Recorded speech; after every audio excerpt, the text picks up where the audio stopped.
नमस्कार, Prabhasakshi news network पर आप सभी का स्वागत है। पहलगाम आतंकी हमले के बाद भारत द्वारा शुरू किए गए ऑपरेशन सिंदूर की पहली वर्षगांठ पर आयोजित प्रेस वार्ता में लेफ्टिनेंट जनरल राजीव घई ने कहा कि इस अभियान ने साबित कर दिया है कि आत्मनिर्भरता केवल एक नारा नहीं, बल्कि देश की सैन्य शक्ति को कई गुना बढ़ाने वाला महत्वपूर्ण साधन बन चुकी है।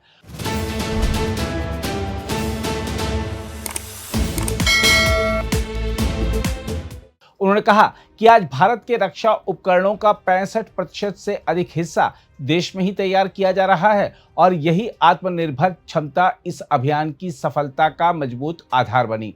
उन्होंने कहा कि ऑपरेशन सिंदूर भारत की आतंकवाद के खिलाफ लंबी और निरंतर लड़ाई की शुरुआत था। भारत अपनी संप्रभुता, सुरक्षा और नागरिकों की रक्षा के लिए हर स्तर पर निर्णायक, पेशेवर और जिम्मेदार तरीके से कार्रवाई करता रहेगा। इस अवसर पर उन्होंने प्रसिद्ध कवि दुष्यंत कुमार की पंक्तियों का उल्लेख करते हुए कहा, सिर्फ हंगामा खड़ा करना मेरा मकसद नहीं, मेरी कोशिश है कि यह सूरत बदलनी चाहिए। उन्होंने कहा कि यह अभियान किसी घटना का अंत नहीं, बल्कि आतंकवाद के विरुद्ध भारत की नई नीति और नई दृढ़ता का आरंभ था। लेफ्टिनेंट जनरल घई ने अभियान की रणनीति पर विस्तार से प्रकाश डालते हुए कहा कि भारत ने बेहद संतुलित और नियंत्रित सैन्य दृष्टिकोण अपनाया। उन्होंने कहा कि दुनिया के कई हिस्सों में लंबे समय तक चल रहे युद्धों और संघर्षों के विपरीत भारत ने सीमित लेकिन प्रभावी सैन्य कार्रवाई की। भारतीय सेना ने तेजी और सटीकता के साथ अपने निर्धारित लक्ष्य हासिल किए और उसके बाद तब संघर्ष विराम का निर्णय लिया गया जब पाकिस्तान बातचीत के लिए मजबूर हुआ और उसने कार्रवाई रोकने का अनुरोध किया। उन्होंने कहा कि इस अभियान में भारतीय सेना ने ऐसा तीखा और नियंत्रित प्रहार किया जिससे दुश्मन की रणनीतिक क्षमता और जोखिम उठाने की मानसिकता पर गहरा असर पड़ा। साथ ही उसकी कमान और नियंत्रण व्यवस्था भी बुरी तरह प्रभावित हुई। सबसे महत्वपूर्ण बात यह रही कि भारत किसी लंबे युद्ध में फंसे बिना अपने उद्देश्य प्राप्त करने में सफल रहा। उन्होंने कहा कि दुनिया के कई देशों में जारी संघर्षों के दुष्परिणाम सामने हैं और भारत ने उनसे सीख लेते हुए सीमित अवधि में निर्णायक कार्रवाई की नीति अपनाई। प्रेस वार्ता में उन्होंने यह भी बताया कि ऑपरेशन सिंदूर केवल सैन्य अभियान नहीं था, बल्कि विभिन्न एजेंसियों और विभागों के बीच अभूतपूर्व समन्वय का उदाहरण भी था। खुफिया एजेंसियों ने सटीक सूचनाएं उपलब्ध कराईं, जिनकी मदद से लक्ष्य तय किए गए। साइबर और इलेक्ट्रॉनिक युद्ध इकाइयों ने सूचना क्षेत्र में भारत की बढ़त बनाए रखी। इसके अलावा सरकार ने अंतर्राष्ट्रीय स्तर पर कूटनीतिक माहौल को संभालने के साथ देश के भीतर सुरक्षा और जनता के विश्वास को मजबूत बनाए रखने में महत्वपूर्ण भूमिका निभाई। लेफ्टिनेंट जनरल घई ने कहा कि भारतीय सशस्त्र बलों ने इस पूरे अभियान को अत्यंत सटीकता और संयम के साथ अंजाम दिया। कार्रवाई के दौरान अनावश्यक नुकसान को न्यूनतम रखा गया। उन्होंने कहा कि सेना, खुफिया एजेंसियों, साइबर इकाइयों और सरकार के विभिन्न विभागों के बीच जो समन्वय देखने को मिला, वह भविष्य के अभियानों के लिए आदर्श मॉडल साबित होगा। आइए देखते हैं तीनों सेनाओं की इस प्रेस वार्ता में और क्या बड़ी बातें कही गईं। Operation Sindoor was not an and, it was just the beginning. और यहां पर जन कवि दुष्यंत कुमार त्यागी की एक मौलिक रचना का प्रभावशाली अंश मैं आपके सामने रखना चाहता हूं। सिर्फ हंगामा खड़ा करना मेरा मकसद नहीं, सिर्फ हंगामा खड़ा करना मेरा मकसद नहीं, मेरी कोशिश है कि ये सूरत बदलनी चाहिए। India's fight against terror, ladies and gentlemen, will go on. A year on, we remember not just the operation, but also the principle behind it. India will defend its sovereignty, its security, its people, decisively, professionally, and with the utmost responsibility. This balance between firm direction at the top and professional autonomy and flexibility at the operational level was a critical key to our success last year. It allowed us in the military to adapt swiftly, to deconflict, to synchronize, and to respond decisively in a dynamic, multi-domain battlefield. Operation Sindoor underscored India's evolving whole-of-government approach, which played out in a clockwork fashion on the battlefield. The highest offices and ministries of the government intelligence agencies, cyber and information operation institutions, border guarding paramilitary forces such as the BSF, all worked in concert with the armed forces to execute an operation which is now being widely acknowledged as the gold standard both militarily and strategically across the world. Operation Sindoor was also a joint tri-services effort. It integrated land, air and maritime capabilities with shared situational awareness, common operation and intelligence pictures, and real-time decision making. Standoff precision strikes, 9 in all, 7 executed by the Indian Army and 2 by the Indian Air Force, were timed to perfection, achieved total surprise, and inflicted maximum damage in each established hub deep in Pakistan-occupied Jammu and Kashmir and heartland Pakistan, signaling that no sanctuary is safe. Operation Sindoor was also a joint tri-services effort. It integrated land, air and maritime capabilities with shared situational awareness, common operation and intelligence pictures, and real-time decision making. Standoff precision strikes, 9 in all, 7 executed by the Indian Army and 2 by the Indian Air Force, were timed to perfection, achieved total surprise, and inflicted maximum damage in each established hub deep in Pakistan-occupied Jammu and Kashmir and heartland Pakistan, signaling that no sanctuary is safe. All this while all of Pakistan's effort to target our military infrastructure and bases came to a knot due to a very carefully and deliberately laid out air defense architecture. We planned, executed, and concluded a complex multi-domain operation in a remarkably compressed time frame. The operation also showcased indigenous capability. A significant percentage of the weapon systems, munitions, rockets and missiles, sensors and electronic warfare suits that were employed were developed and produced in India. The BrahMos, Akash, advanced surveillance and targeting systems, along with homegrown ammunition and spares, all played a decisive role. Indigenous equipment meant not only just self-reliance, but the flexibility to tailor these to our operational requirements, sustain and maintain supply chains, and to respond with speed and confidence. Operation Sindoor proved that Atmanirbhar is not just a slogan. It is indeed a force multiplier. Today, over 65% of our defense equipment is being manufactured domestically. I also want to speak here of our exit strategy and escalation control. In an era of prolonged conflicts around the world, we struck hard, achieved clearly defined objectives, and then decided to cease hostilities when the Pakistanis were compelled to negotiate and requested us to stop. The objectives were achieved through a calibrated shot and sharp shock that altered the enemy's risk appetite and disrupted his command and control, without locking India into a long-drawn war or conflict, the ill effects of which we are seeing in ongoing conflicts around the world. This measured approach reflects the maturity of our strategic culture and the professionalism of our armed forces. Finally, the operation placed enormous responsibility on every arm of the state. Intelligence agencies provided the accurate information that is so critical to precision targeting. Cyber and electronic warfare units maintained information dominance. The government managed the international environment, as also the internal security and public reassurance. The armed forces executed the kinetic phase with discipline, precision, and minimal collateral impact. This multi-agency, multi-domain coordination will remain the template for future operations. Operation Sindoor proved that Atmanirbhar is not just a slogan. It is indeed a force multiplier. Today, over 65% of our defense equipment is being manufactured domestically. I also want to speak here of our exit strategy and escalation control. In an era of prolonged conflicts around the world, we struck hard, achieved clearly defined objectives, and then decided to cease hostilities when the Pakistanis were compelled to negotiate and requested us to stop.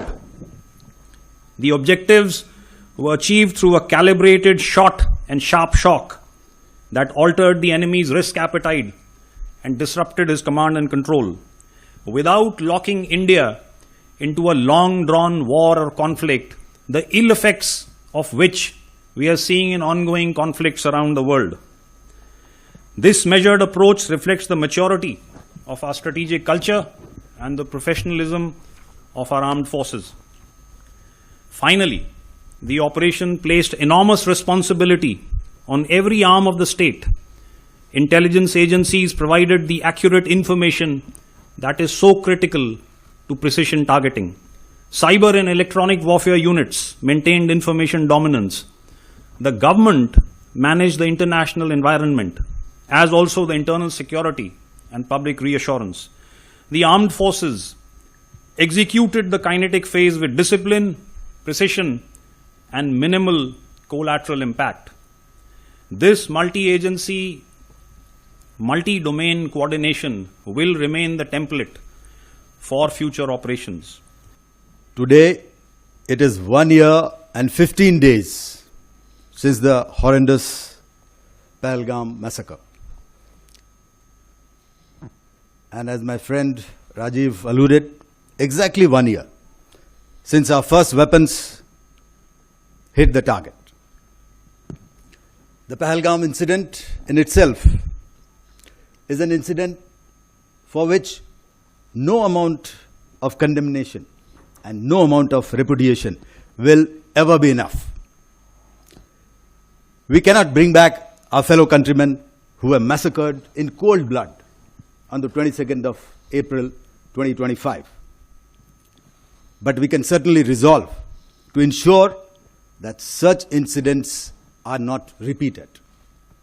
Operation Sindoor, which remains paused, is an effort towards that resolve.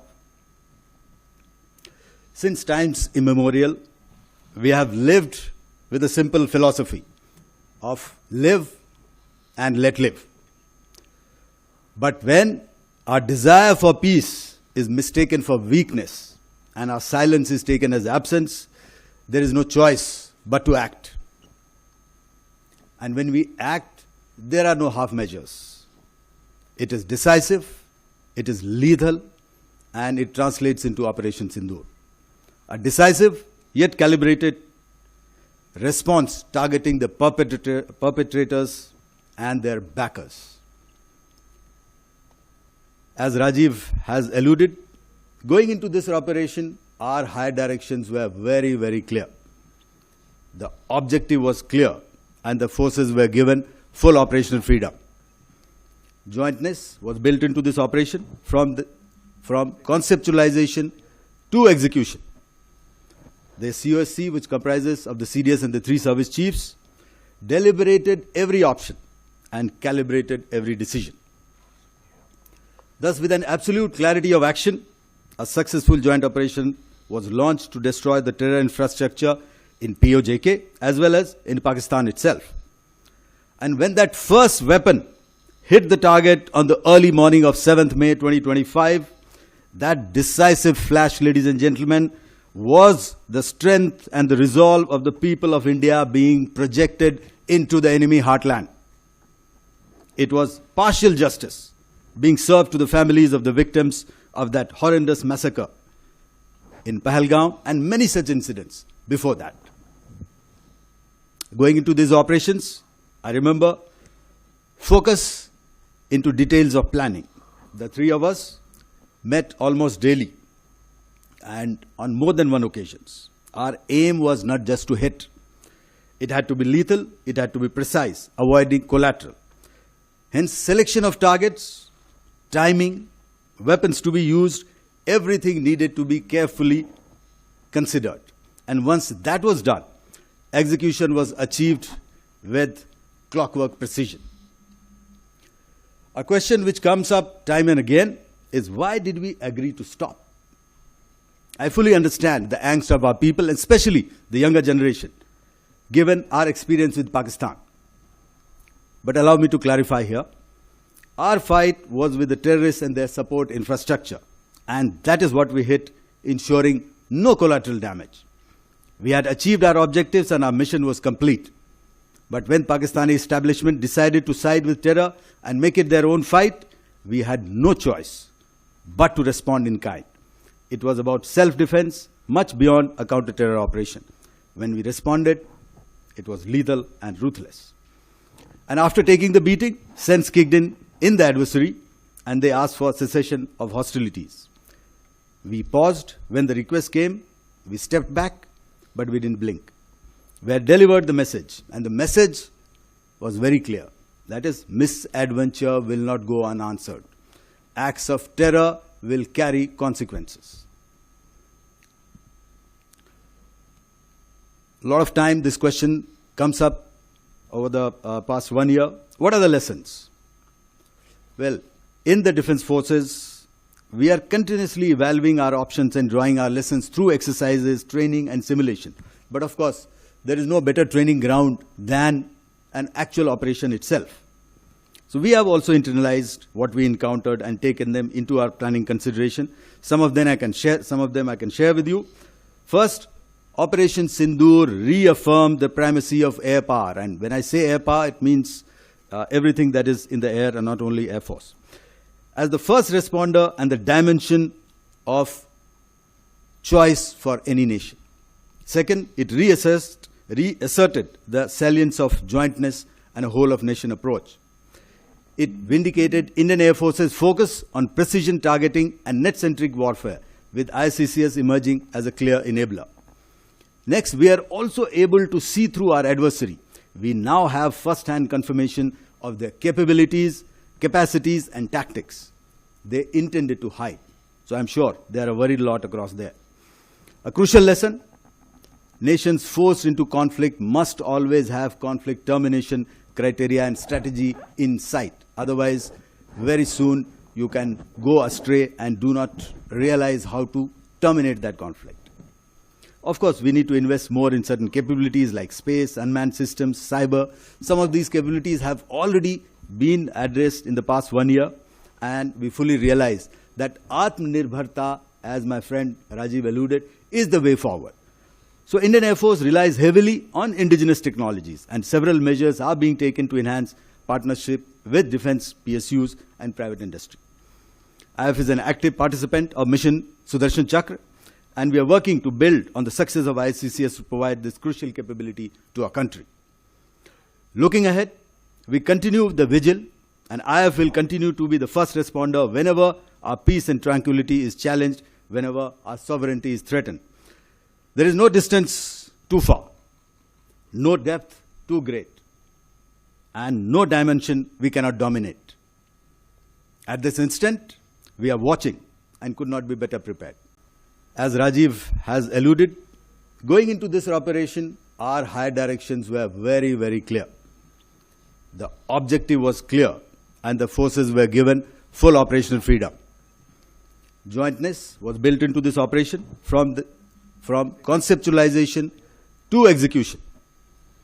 The COSC, which comprises of the CDS and the 3 service chiefs, deliberated every option and calibrated every decision. Thus, with an absolute clarity of action, a successful joint operation was launched to destroy the terror infrastructure in POJK as well as in Pakistan itself. And when that first weapon hit the target on the early morning of 7th May 2025, that decisive flash, ladies and gentlemen, was the strength and the resolve of the people of India being projected into the enemy heartland. It was partial justice being served to the families of the victims of that horrendous massacre. in Pahalgam, and many such incidents before that. Going into these operations, I remember focus into details of planning. The three of us met almost daily and on more than one occasions. Our aim was not just to hit. It had to be lethal, it had to be precise, avoiding collateral. Hence, selection of targets, timing, weapons to be used, everything needed to be carefully considered.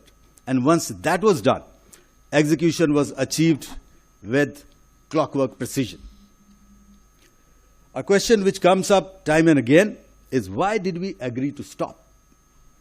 I fully understand the angst of our people, and especially the younger generation, given our experience with Pakistan. But allow me to clarify here. Our fight was with the terrorists and their support infrastructure, and that is what we hit, ensuring no collateral damage. We had achieved our objectives and our mission was complete. But when Pakistani establishment decided to side with terror and make it their own fight, we had no choice but to respond in kind. It was about self-defense, much beyond a counter-terror operation. When we responded, it was lethal and ruthless. And after taking the beating, sense kicked in the adversary, and they asked for cessation of hostilities. We paused when the request came, we stepped back, but we didn't blink. We had delivered the message, and the message was very clear. That is, misadventure will not go unanswered. Acts of terror will carry consequences. A question which comes up time and again is, why did we agree to stop? I fully understand the angst of our people, and especially the younger generation, given our experience with Pakistan. But allow me to clarify here. Our fight was with the terrorists and their support infrastructure, and that is what we hit, ensuring no collateral damage. We had achieved our objectives and our mission was complete. But when Pakistani establishment decided to side with terror and make it their own fight, we had no choice but to respond in kind. It was about self-defense, much beyond a counter-terror operation. When we responded, it was lethal and ruthless. And after taking the beating, sense kicked in the adversary, and they asked for cessation of hostilities. We paused when the request came, we stepped back, but we didn't blink. We had delivered the message, and the message was very clear. That is, misadventure will not go unanswered. Acts of terror will carry consequences. Our focus. As far as second question from here, Bharat का कितना नुकसान हुआ है, तो आपने देखा है नुकसान के तौर पर they have not been able to inflict any major damage onto our side. Okay, ना तो हमारे कोई military infrastructure damage हुआ है, na much of civilian structures. So whatever they came with, okay, be in terms of missiles, be in terms of loiter munitions, be in terms of other unmanned systems, we were able to neutralize that with our integrated approach and integrated ICCS, Akash Tir and IMSAS, okay, that we have alluded to earlier. So whatever they may say, remember, narratives and rhetoric do not give you victory. Victory is measured by hard facts, and hard facts we have given out to you earlier, 1 year starting from 1 year hence, and in between also in various forums it has been given out to you all. And what are the hard facts? The hard facts are that we struck and decimated their 9 terrorist camps on the 7th of May. Proof is there for everybody to see. The hard facts and the ground reality is that we struck 11 of their airfields. The ground reality is that we destroyed 13 of their aircraft, either on ground or in the air, including one high-value airborne asset at a record distance of 300 kilometers plus. So that is the hard fact. तो take your pick, आप क्या विश्वास करना है और क्या नहीं विश्वास करना है. You also said that what was it so compelling that we did which forced the Pakistanis to come to the negotiating table? What compelled them? You've just heard Air Marshal Bharti give out the statistics. If I was to add the damage that we caused on the line of control, for instance, inadvertently, their honors and awards list, which was out in the internet domain, told us that so many of those awards were given posthumously. So the numbers that they suffered on the line of control in the exchanges that followed, they lost more than 100 soldiers. That number is in excess of 100. 100 terrorists were what were killed in those 9 terrorist camps. So there was innumerable amount of damage which compelled them. And at the end of the day, if the Pakistanis were to make the same amount of investment in their battle fighting ability as much as they do in the narrative, I think they would have fared much better. So, that's advice that they could take. Consider it as a privilege to be amidst you on the first anniversary of Operation Sindoor, an operation that stands as a defining testament to India's resolve against terror and to the decisive strategic vision of our national leadership. As we reflect on its conduct, lessons, and our preparedness for the future, we do so not merely on a highly successful operation, but on the emergence of a new dimension of deterrence, offensive in mindset, swift in response, precise in execution, and resolute in purpose. Operation Sindoor underscored the strategic vision of our national leadership, which provided a precise and unambiguous mandate and the necessary operational freedom, enabling decisive kinetic action by the Indian Defence Forces. In the immediate aftermath of the dastardly Pahalgam attack, the Indian Navy transitioned rapidly to combat readiness, deploying the carrier battle group, surface action groups, led by potent indigenous frontline warships, submarine, aircraft, and special forces in an offensive posture in the northern Arabian Sea. On the night of 6th-7th May, the naval personnel also participated in the precision strikes on terror infrastructure alongside the Indian Army and Indian Air Force, underscoring jointness. As the campaign unfolded, forward deployment of the Indian Navy compelled Pakistani naval and air units into a defensive posture, largely confined to harbors or operating close to their coastline. Our dominance at sea created credible deterrence and held Pakistani economic trade, routes and risks, thereby significantly contributing to the escalation control mechanism. Op Sindoor validated India's ability to respond to asymmetric provocation with deliberate, precise and proportionate force. It demonstrated that terror infrastructure and supporting military enablers can be targeted swiftly and effectively whilst maintaining escalation dominance. The operation also highlighted the decisive role of indigenous cutting-edge technologies, platforms, systems and equipment including drones, layered defense systems and counter-uncrewed aerial systems. By striking the terror hubs in the heart of Pakistan using long-range precision weapons, India effectively called the bluff on Pakistan's nuclear blackmail. The growing relevance of uncrewed and autonomous systems, as seen in the recent conflicts, reinforces the need for accelerated integration into our operational constructs. Our endeavor, therefore, remains focused on inducting these niche capabilities and constantly reviewing our concepts of operations to remain ahead of the adversary. The information domain emerged as a parallel battle space. Disinformation was effectively countered and the whole of government approach ensured prevalence of our own strategic intent over the manufactured narratives. Lastly, and perhaps most importantly, the operation demonstrated the operational dividends of the principles of Ghai, that is, jointness, Atmanirbharta and indigenization.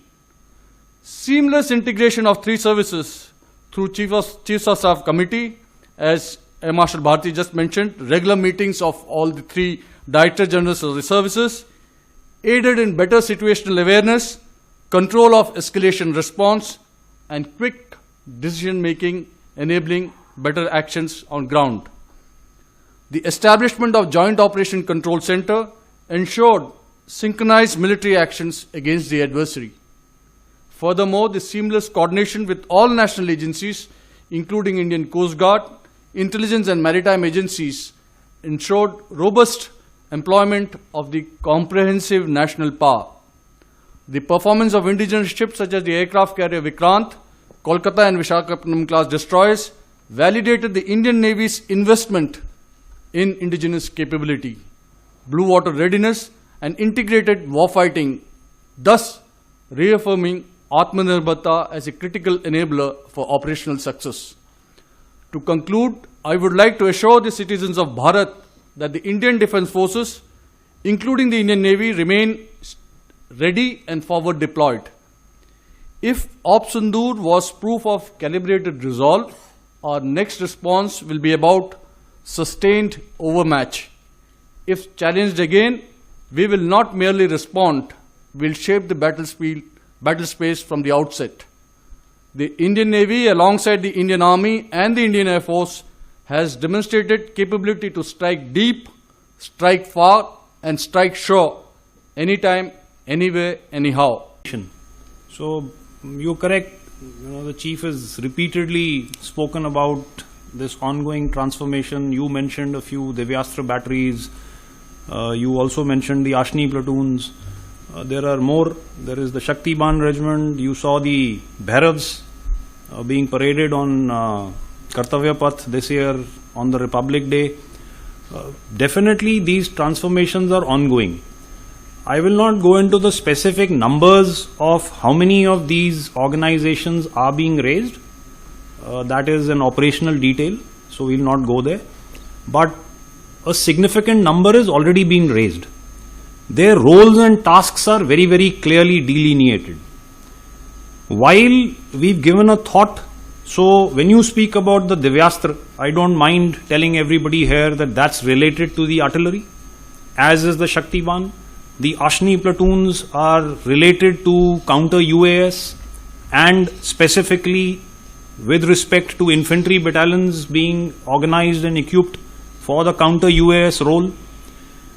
There is more ongoing thought as far as these transformations are going on. So we are now also thinking about such transformations in the armored corps, for instance, in the mechanized infantry, in the aviation, just to name a few more sectors. And as we go on, you will hear us bring out more details. But all these deliberations are at a very advanced stage. So that is, Ajay, to answer your question about the transformation. As far as Ravi Shankar from Bharat Shakti, Ravi, आपने जो सवाल पूछा है about in what form is Operation Sindoor going on? देखिए, air marshal Bharti ने बताया कि pause हो गया. आई थिंक एक सिविलियन अंडरस्टैंडिंग होती है कि लड़ाई में सिर्फ एक दूसरे के ऊपर गोलाबारी होती है. There is kinetic action, whether stand off और conventional where people come close. लेकिन ऑपरेशन का जारी होना मतलब इज ऑल्सो मेकिंग प्रेपरेशंस. और जो तैयारियां चल रही हैं, अजय बैनर्जी ने पूछा सवाल कि ट्रांसफॉर्मेशन कैसे चल रहा है. वो ट्रांसफॉर्मेशन क्यों चल रहा है? क्योंकि कुछ लेसन्स हमने इम्बाइब किए ऑपरेशन सिंदूर से. उन लेसन्स की वजह से हमें लगा कि हमने कुछ बदलाव करने हैं अपने स्ट्रक्चर्स में, अपनी ऑर्गेनाइजेशंस में, अपनी इक्विपिंग में. तो वो एक तैयारी चल रही है. उसके अलावा जो डिप्लॉयमेंट्स हैं उस पर सोच विचार चल रहा है. एक्चुअल ट्रिगर अगर होगा और काइनेटिक एक्शन की जरूरत पड़ेगी तो वो भी होगा. सो इस हिसाब से ये ऑपरेशन अभी भी जारी है और जारी रहेगा. क्योंकि जैसे मैंने अपने स्टेटमेंट में भी बताया, India's war against terror will go on. So therefore, the operation will remain in progress for as long as it is required. The inter-service synergy during Ops Sindoor was orchestrated by the Ops Directorate at Headquarter IDS under the directions of the Chief of Staff Committee. Importantly, operations were seamlessly integrated across not just traditional domains, but also cyber, space, and information domains, marking a decisive evolution in our warfighting philosophy. Ops Sindoor demonstrated our ability to deliver integrated effects with speed, precision, and clarity of purpose, serving as a foundational step towards multi-domain operations. This capability is the result of sustained efforts over the years to build structures, processes, and capacities for executing multi-domain operations in its true sense. What we witnessed during Ops Sindoor was not just an isolated success, but the manifestation of deliberate institutional strengthening. The success of Ops Sindoor is firmly rooted in the reforms initiated by the government, including the creation of the post of the CDS. The Honorable Raksha Mantri's declaration of 2025 as the year of reforms has been pivotal in driving jointness, integration of structures, organizational processes, and the push towards Atmanirbharta. These reforms provided the enabling framework that translated into operational success. The operation also highlighted enhanced situational awareness at all levels of command, supported by a robust joint communications architecture that enabled timely aggregation of all intelligence, surveillance, and reconnaissance inputs. This architecture continues to be strengthened and is now being integrated into a fully functional Joint Operations Control Center for improved joint targeting and decision-making. In the air defense domain, systems like the IACCS and the Akash Tir were integrated to provide a unified and comprehensive air situation picture. These networks have since been further reinforced, contributing to a more resilient and responsive air defense grid. We are also working towards an integrated and layered architecture to ensure seamless protection against multiple threats, vectors to include drones, loiter ammunitions, and missiles. At the operational level, the fusion of multi-sensor inputs from across the services and national agencies enabled a comprehensive situational awareness grid. The significantly compressed decision-making cycles ensured decisive outcomes. A key pillar of our progress has been the strengthening of the integrated command and control structures, supported by advanced decision support systems and data-driven processes. A gradual process of transition from a network-centric to a data-centric architecture is underway. Our multi-domain approach has expanded into new emerging domains. In the space domain, close coordination with ISRO and the Department of Space is enhancing real-time ISR and targeting capabilities. In the information and the cognitive domains, coordinated efforts with the Ministry of Information and Broadcasting during Ops Sindoor established an effective model of civil-military fusion. Building on this, a Defense Strategic Communication Division is being established, leveraging AI-enabled tools to counter misinformation in real time.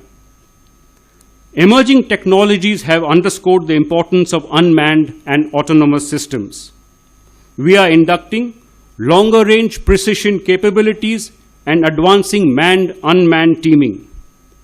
Formulation of a national counter-UAS policy in coordination with Ministry of Home Affairs and Civil Aviation Authorities is currently underway. Jointness continues to be reinforced through doctrinal and structural advancements.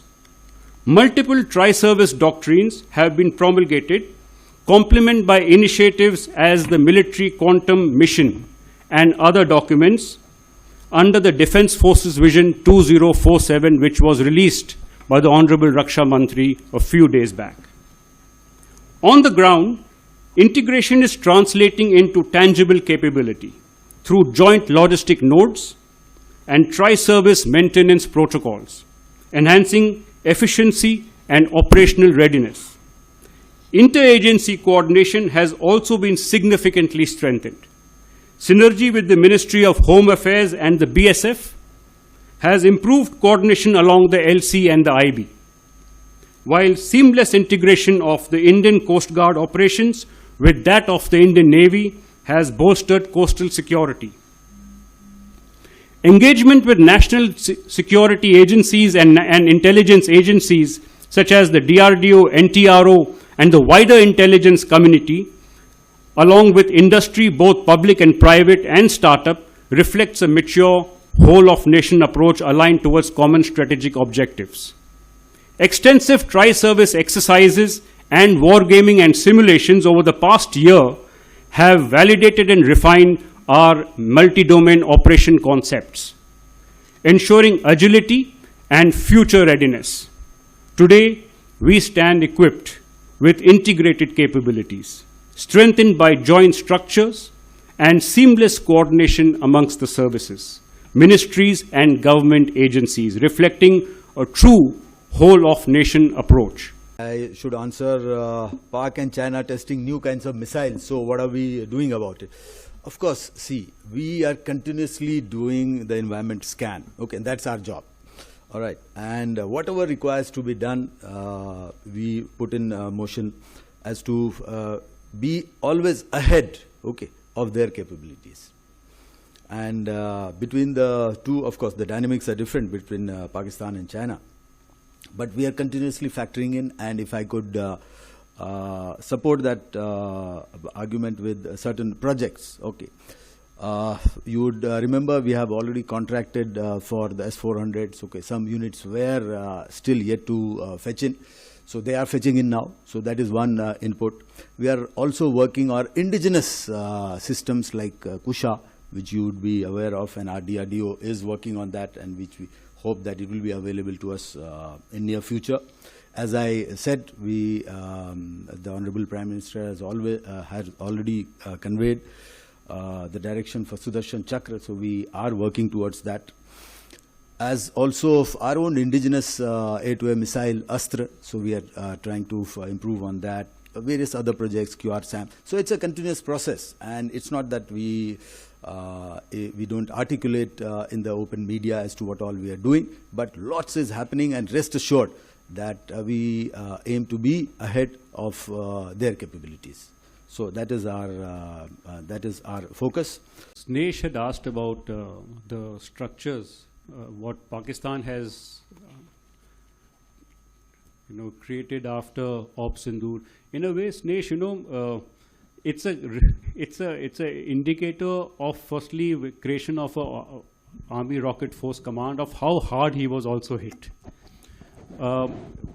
Whereas our structures, the Defense Secretary, I think on the 30th during the leadership summit in ANI had spoken about the need for we to have a kind of a conventional missile force and structure. So I will leave it. He brought out that there is a paradigm shift from the usage of such missiles from the strategic. So that paradigm has shifted, and therefore that there's an emerging rationale to create such structures, and what structures will emerge is something of a debate which is happening, and I will leave it at that. But what I want to highlight is, firstly, in terms of Pakistan, you said he has created some structures. We know what his capabilities are. We know exactly what he has. So whatever structure he creates, we know what he has to bring against us. In terms of our own capabilities, we are enhancing our own capabilities to go beyond what we have existing. We are looking at a wide spectrum of ranges, a wide spectrum of trajectories to operate in all domains And therefore, this capability is what we are developing as we speak. We are not waiting for some structures to be formed, which will take its own time, and that is being debated. So we are looking at capability development. And in terms of the usage and employment of such vectors is very important. I want to highlight that two important doctrines are being looked at in this regard. And one is a joint ISR doctrine and a joint targeting doctrine. And both are very critical in this domain to employ such vectors when we bring it into a more optimal and effective way. And we have a very effective delivery system.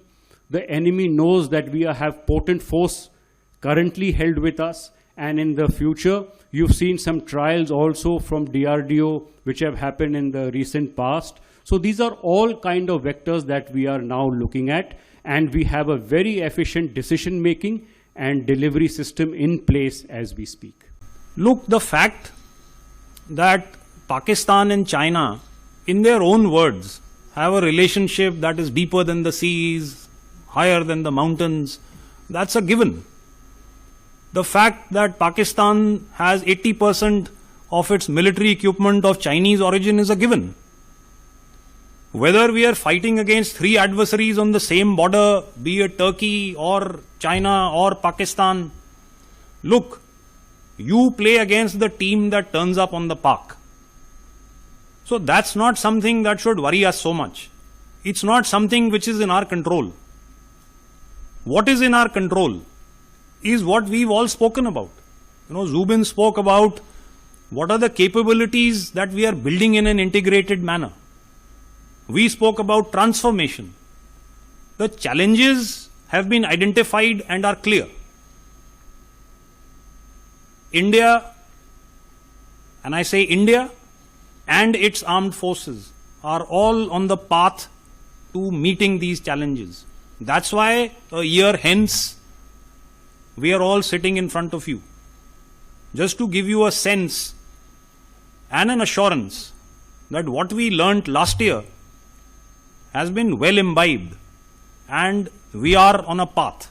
The Air Force equipment that Ajit asked, I'll answer these questions about terrorist infrastructure and terrorists. So Rahul and Manish, as far as numbers are concerned, look, traditionally we've identified terror launch pads, terror camps, terror infrastructure across the line of control. And we are fairly well aware, our intelligence agencies usually have very good information about these details. So there are certain clusters across the line of control. I do not want to name these for the sake of confidentiality, but there are certain clusters across Pakistan occupied Jammu and Kashmir, and today even across the international boundary, that we associate with terrorists. The dynamic nature of these launch pads and camps is a peculiar aspect. So, as you are suggesting, from time to time the numbers will differ. The very nature and geography, or should I say the layout of these terror camps and infrastructure also continues to change. What's happened to the 9 that we hit, at least as far as the 2 more famous ones are concerned, they've been in the news. There has been money that has been pummeled in to try and reconstruct those. As far as the other 7 are concerned, we have a fair idea of what the numbers are, but it's safe to presume, and I said this in my statement, Air Marshal Bharti reiterated that no sanctuary across the line of control is safe. We will hit everything. He spoke about depths. We will go after everything. And I think that's been made clear in the new normal that the Prime Minister stated last year. But the conditions, the timing, and the method will be ours. That's what he said when he spoke about the new normal. So these are the 3 aspects. So therefore, the nature and numbers in these terror camps may keep fluctuating. I think people on the other side are also wise. So yes, some of these camps and launch pads have moved further in the depth where they feel that they will be safer. But like I said, no sanctuary is safe. So this is as far as about the terror is concerned. Now before I hand over to the others about the collusivity, I just want to say that, look, the fact that Pakistan and China, in their own words, have a relationship that is deeper than the seas, higher than the mountains, that's a given. The fact that Pakistan has 80% of its military equipment of Chinese origin is a given. Whether we are fighting against three adversaries on the same border, be it Turkey or China or Pakistan, look, you play against the team that turns up on the park. So that's not something that should worry us so much. It's not something which is in our control. What is in our control is what we've all spoken about. Zubin spoke about what are the capabilities that we are building in an integrated manner. We spoke about transformation. The challenges have been identified and are clear. India, and I say India, and its armed forces are all on the path to meeting these challenges. That's why a year hence, we are all sitting in front of you. Just to give you a sense and an assurance that what we learnt last year has been well imbibed and we are on a path. About Field Marshal Munir promoting himself, well, what can I say? That is for them to answer. We've looked at that process with some kind of amusement. On the Mayan's question on the collusivity between China and Pak, I would like to respond to your question through certain signposts, and which you have seen in the diplomatic front when Pahalgam attack happened. China refrained from condemning the Pahalgam attack. This is the first part of it. Similarly, when the UN Security Council's press statements were made, and that's the time when China again influenced, and the references of the resistance front was directly involved in the attack, that was not made. And as General Ghai had mentioned, that 80% of imports, arms imports, are from China, and so that's a kind of relationship, economic, military, and the strategic relationship with China and Pakistan, and that is for obvious reasons which you all know. More importantly, in terms of the imports which happens in the arms and the niche platforms, whether it is ships, aircraft, or submarines, the best of the platforms are given. And recently you saw also that they've already announced in the next 2 years 40 odd J-35s are going to be J-35 Alpha. That's the 5th generation aircraft. That is the kind of, and this is only on the hardware platform. Similarly, whether it's in the space-based collaboration happens in terms of launching of the Pak satellites, information aspects, joint exercises. So it's a large, so if you see the background, they are well enmeshed and clustered. Now, if you have to come with this backdrop, if I have to come back to your specific questions of what is the kind of collusivity, for any layman he can understand with this backdrop, we can prudently assume that there would be certain kind of assistance, and this we all take into our military calculus, whether it is in terms of space-based asset services being provided, whether it is electronic intelligence sharing happens, or cyber support, or during the conflict the arms and equipment which are supplied. This is given thing. The other, also in the open source, you would have also seen that when negative publicity was being made by Pakistan, there is an open source information which is there that China did amplify whatever is it and did influence the international public about Pakistan's viewpoint also. So these are very, very clear that there is a good, strong relationship between Pak and China. The second question which was there, how we handling the adversaries at the same time in this different fronts of it. So it is not a military, the comprehensive national power is not only military actions. So there are many other channels available in terms of diplomatic, there are ways of handling it. So it is not adversary as such at that point of time. Adversary at that point of time only was Pakistan. And you would have seen in the recent conflicts, whether it is Ukraine, Russia, whether Iran, Israel, US, there are support from various other sides also, economically, militarily, everything. So that doesn't become, though law of armed conflict is very, very clear that if you support, then you also become a belligerent.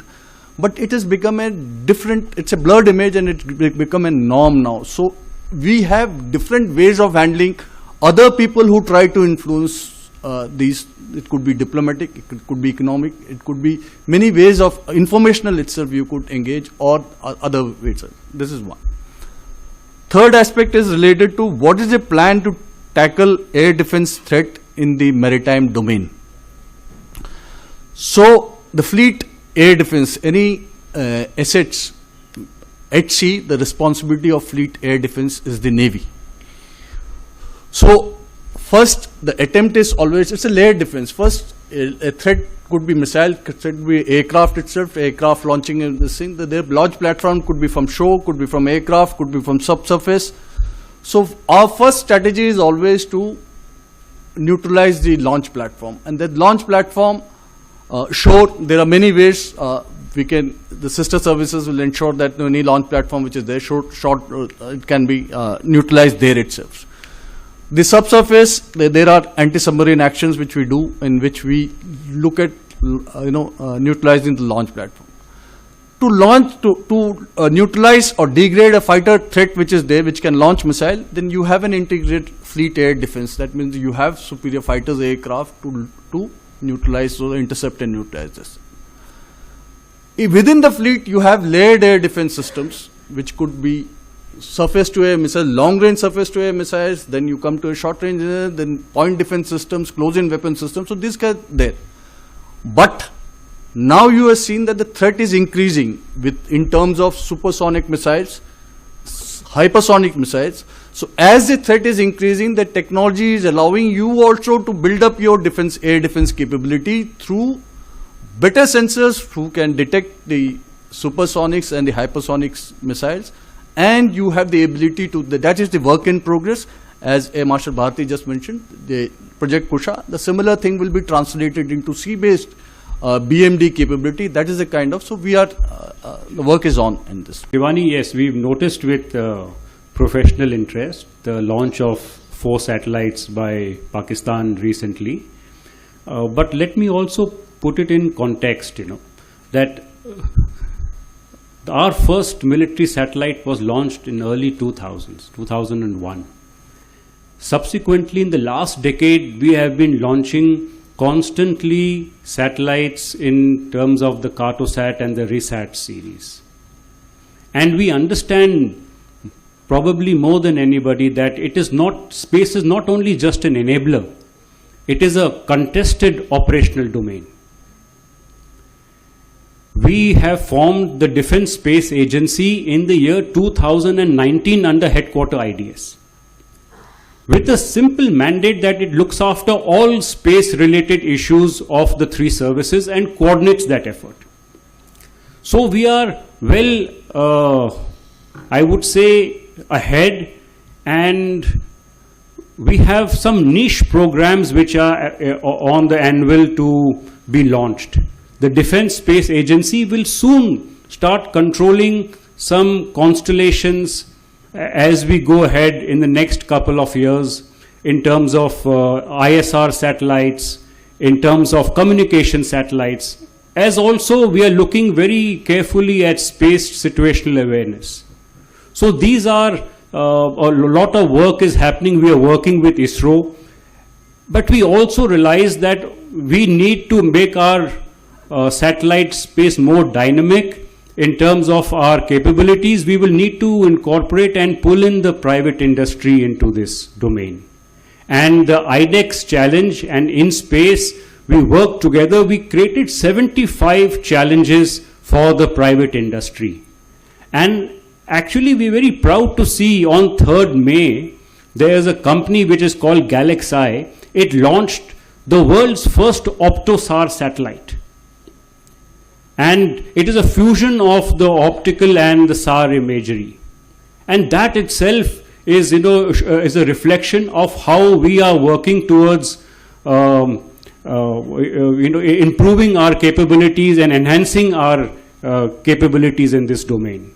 So a mix of private industry from ISRO, Defense Space Agency becoming very, very potent, and soon in the coming years, as we have a vision of that is the Vision 2047, where the Defense Space Agency is slated to become the full-fledged space command, and that is where we understand how important this domain is.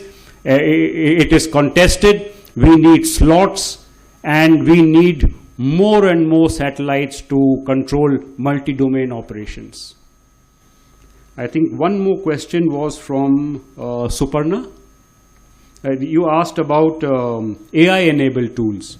So, you see, cognitive domain is also one of the newer domains of warfare over and above land, air, and sea, which were the earlier traditional domains. So, we are seeing that this is a battlefield, the mind is a battle space on its own. And towards this, the defense space, strategic communication division is to be raised and may become an agency later. So we find that this narrative, the false narrative which is on the internet, is a issue which needs to be tackled, and to convey our point of view too. So the biggest challenge we find is that to get the narrative which is being peddled, find out those handles, find out those areas, and that is where AI is being enabled. While the technical details are, I would not like to bring out how it does it, but we need to identify these handles, these narratives, the stories, and then put it right in the correct perspective. So towards that, we are in the process of rolling out such AI tools. देखा जाए तो operation सिंदूर ने यह संदेश दिया कि भारत आतंकवाद के खिलाफ कठोर कार्रवाई करने में सक्षम है और अब देश अपनी सुरक्षा के प्रश्न पर किसी भी प्रकार की ढिलाई बरतने वाला नहीं है। साथ ही आत्मनिर्भर रक्षा उत्पादन, आधुनिक तकनीक, खुफिया समन्वय और नियंत्रित सैन्य रणनीति के मेल ने यह भी दिखाया कि भारत भविष्य की चुनौतियों के लिए पहले से कहीं अधिक तैयार है। अगर आप भी लेना चाहते हैं देश दुनिया की तमाम जानकारी तो आज ही सब्सक्राइब करें हमारे चैनल को। साथ ही नीचे दिए बेल आइकन को जरूर दबाएं ताकि हर अपडेट आप तक पहुंच सके।